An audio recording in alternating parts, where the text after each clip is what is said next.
നമസ്കാരം. Raf talk ഫുട്ബോളിലേക്ക് അവർക്കും സ്വാഗതം. കഴിഞ്ഞ ദിവസം പ്രീ മാച്ച് പ്രസ് കോൺഫറൻസിലെ FC പോർട്ടോയുടെ കോച്ച് സെർജിയോ കോൺസെസാവോ വളരെ കൃത്യമായിട്ട് പറഞ്ഞു, ആഴ്സണൽ മികച്ച ടീമാണ്, പക്ഷെ അവരുടെ വീക്ക്നെസ് ഞങ്ങൾക്കറിയാം. ഞങ്ങളെപ്പോലുള്ളൊരു ടീമിനോട് അവർ ഈ യുവേഫ ചാമ്പ്യൻസ് ലീഗിൽ ഏറ്റുമുട്ടിയിട്ടില്ല. ഞങ്ങൾക്ക് എന്ത് ചെയ്യാൻ കഴിയുമെന്നുള്ളത് കളിക്കളത്തിൽ കാണിക്കാമെന്ന് FC പോർട്ടോയുടെ കോച്ച് പറഞ്ഞിരുന്നു. അത് അവർ ചെയ്ത് കാണിച്ചു.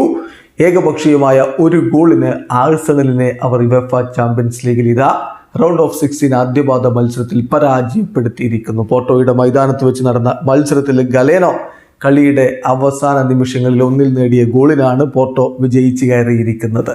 ഇതിൽ ശ്രദ്ധിക്കേണ്ട കാര്യം, ആഴ്സണലിൽ ഒരു ഓൺ ടാർഗറ്റ് ഷോട്ട് പോലും ഈ കളിയിൽ അടിക്കാൻ കഴിഞ്ഞില്ല എന്നുള്ളതാണ്. എന്തായാലും ആദ്യപാദത്തിലെ വിജയം FC പോർട്ടോക്കൊപ്പം നിൽക്കുന്നു. ഇനി ആഴ്സണലിന് സ്വന്തം മൈതാനത്ത് തിരികെ വരാൻ കഴിയുമെന്ന പ്രതീക്ഷയിലാണ് ആരാധകർ. ആഴ്സണലിൻ്റെ യുവേഫ ചാമ്പ്യൻസ് ലീഗ് നോക്കൌട്ട് സ്റ്റേജിലെ പ്രകടനം ഒന്ന് നോക്കുക.